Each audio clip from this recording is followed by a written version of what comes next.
I have 3 as of right now. I have 3 online and 2 in person. I'm an education major, so a lot of my classes are starting to be more like hands-on stuff. So actually in the classroom with kids. So a lot of those have had to kind of be moved to online. One was a hybrid, and then we filled out surveys, and people were like saying that they were a little uncomfortable just being around all the kids and stuff. So they moved that to an online setting. So we'll be in like pods, like there'll be one of us with like 3 students or something. So we'll get to like teach them and work with them for probably like 20, 30 minutes. And then we'll like bring it all back in, do like class discussion. So for me, like I said, you're going to be around a lot of kids. So it's kind of hard and people just aren't comfortable being in that setting yet. So I personally feel like a lot of them will be moved to online, but as of right now, it's 2 in person and 3 online. What about you, Madison? 3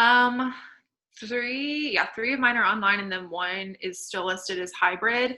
I anticipate that going online as well.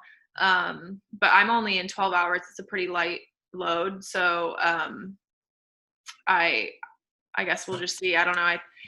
I think it's just weird times, and a lot of professors, especially, I know in my major, it's just a lot of older professors. So I'm sure that they're not the most comfortable coming in. So I could definitely see my schedule being all online. So do you think, like, whenever we all do get back and there's like 30,000 people on campus or whatever it is, do you think that, have they told you all if they're going to increase testing, or what's really the plan, since there will be a lot more people obviously in Lexington around you all? I have personally not heard if they're going to increase that. I know obviously everyone has to get tested when you first get back from campus, but like for us as athletes, I think they'll probably just have to be really, telling us all the time, like stay within your bubble, be really smart, kind of what they're doing. Our coaches, I think, have a lot of trust in us. So they're kind of letting us, do things at our own risk rather than like locking us up, keeping us in our bubble. I know my cousin plays volleyball at a different college, and they're like have to stay home. Like they're getting stuff like sent to their house food wise, like they're not really allowed to leave. So I know our coaches are being really trusting in us. So I think they'll just trust that we'll be smart. I think up to this point, it says a lot that nobody has been tested positive or, that we're doing the right thing. So I think it'll kind of move in similar ways, but I'm not sure about the university. I haven't heard about guidelines or how often they'll be testing everyone. I guess, Madison, did you have anything to add there? If you do, go ahead. Okay.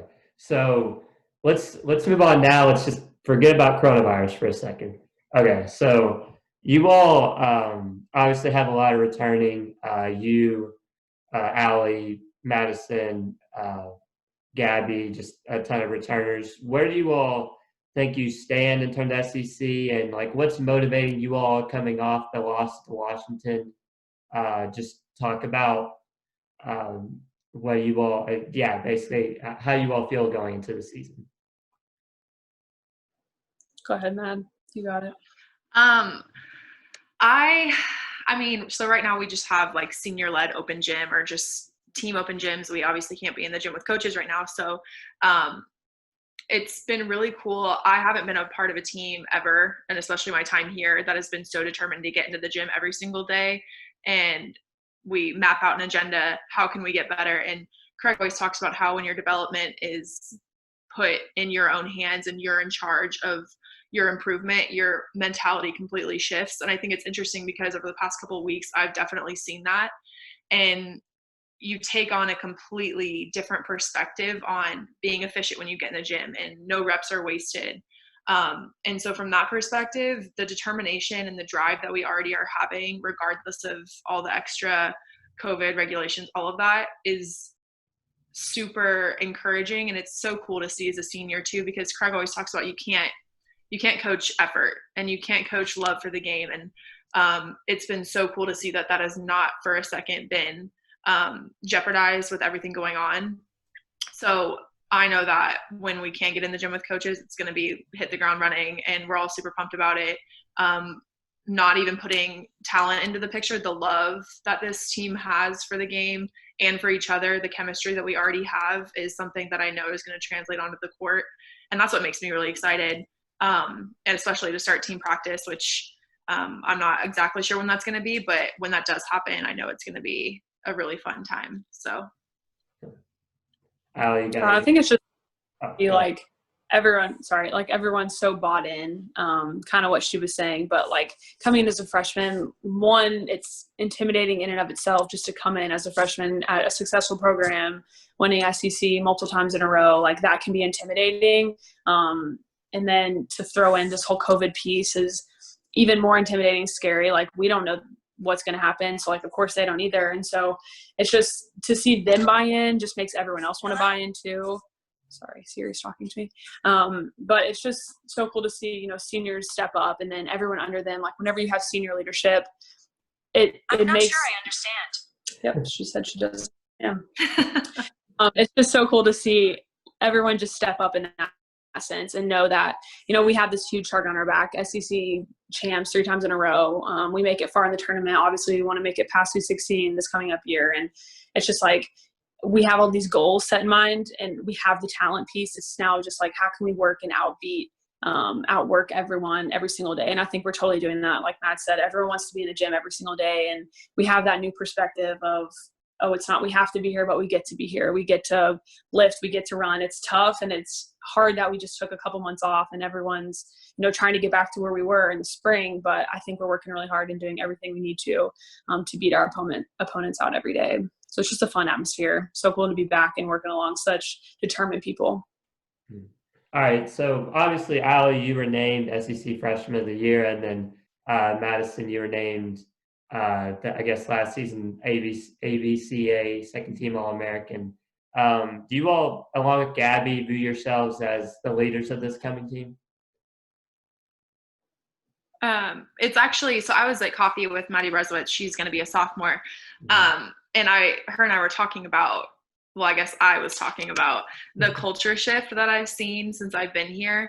And I think leadership is coming from every class, every position, it's every aspect. Everyone's leading. It doesn't matter if you start, if you are redshirting, if you're a freshman, if you're a senior, everyone's leading. And I think that it adds so much value to a team when everyone feels like they can speak up and voice their opinion on things, even just an open gym, like what drill do you think would be the most beneficial for this? And like freshmen are bringing up drills that we did last fall. And I think that's really cool. That's something that wasn't necessarily, that wasn't how it was my freshman year. So to see the shift and to see Maddie Bresowitz speaking up in huddles last fall as a freshman, that's something that makes me really proud. And especially Craig always talks about leadership doesn't have one identity or doesn't have one title. Leadership can morph and mold into anything that you want it to be. So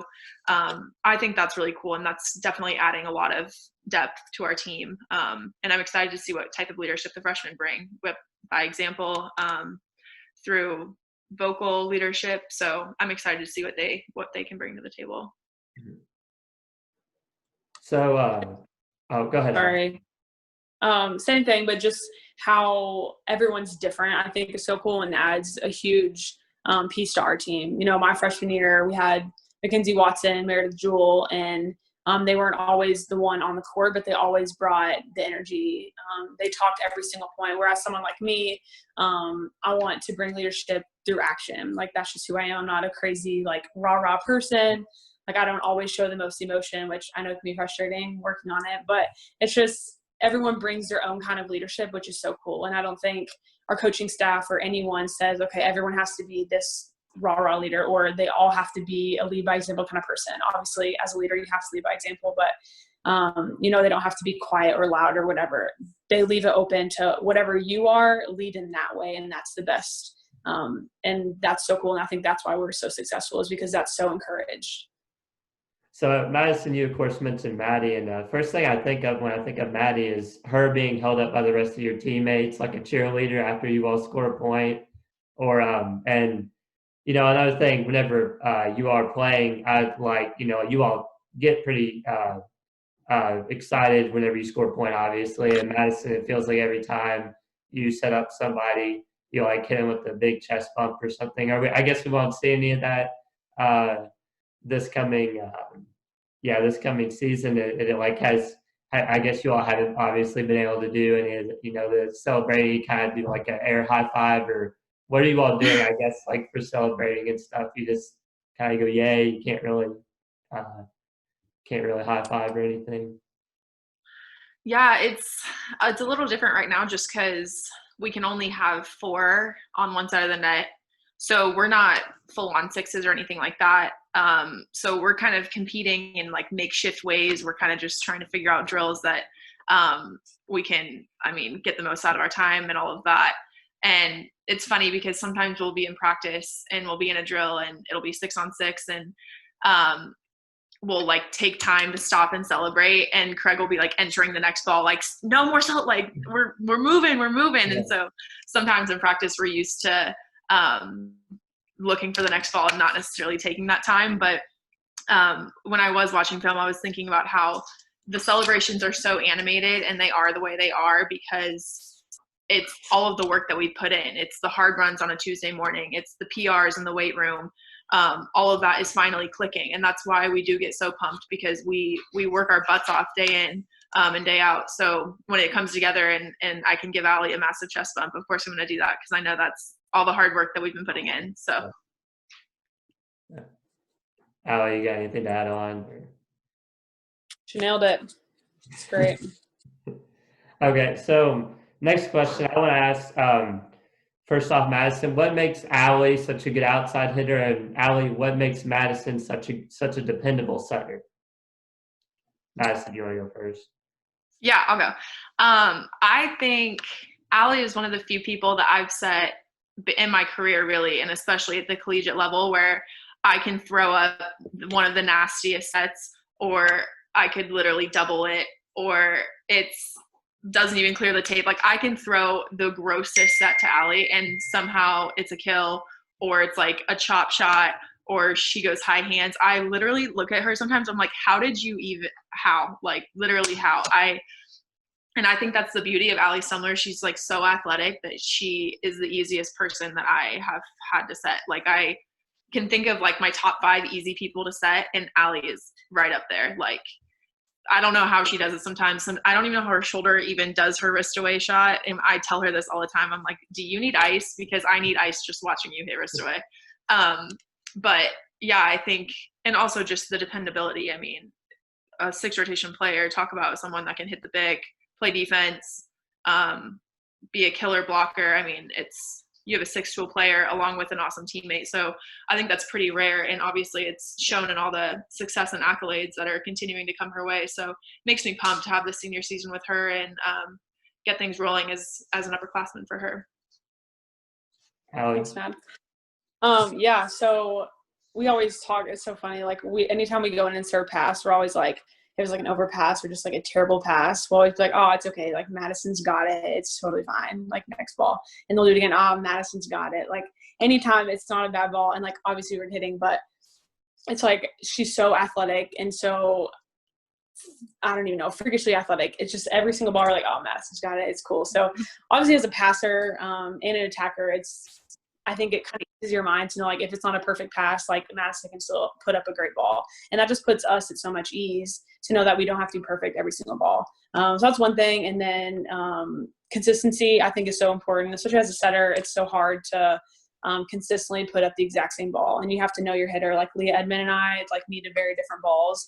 I love tempo, and Leah can jump out of this roof. So she could have it much higher and still score. So just for her, Madison's so smart and can know, okay, I need to speed up with Alli, or I can launch it higher and Leah will be fine. So every hitter's different in that sense. And then every day Madison comes in and works her butt off, and it's not going to be one day, oh, I know I had a bad day, so I'm going to let that affect how I play. Like any good player knows that you can't play that way, and Madison's 100% mastered that. So like Matt said, it's just, we're pumped and we're so excited just to get in the gym, and one final hoorah for her.